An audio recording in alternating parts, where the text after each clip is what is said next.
I-video man niya, pwede maka mo picture ma. Habang ga. Ay, oo nga, pwede niya na-eat.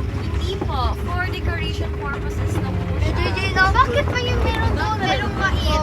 Ibenta nila. Decoration lang yun siya. Kay hawak mo tayo, bababa. Lahat ko dalan ni sakto-sakto lang yun ang sakyanan. Rainbow pa. Okay, both sides are still mangosteen. Yay! Di man tawa yun, ikaw naman siya. Bago na siya pangalan. Next Ariel, bago kayo daw. Rainbow Dahil Ball. po tayo ngayon sa Rainbow Fest.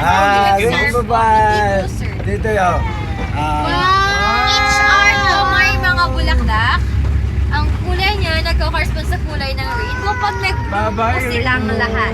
Ginagamit siya for prenup at saka for wedding entrance ng bride, lalo na po pag garden wedding. Mahatay na ba? Hawak-hawak, we. Okay, papasok po Mahinay. tayo ngayon sa tourist area ng resort.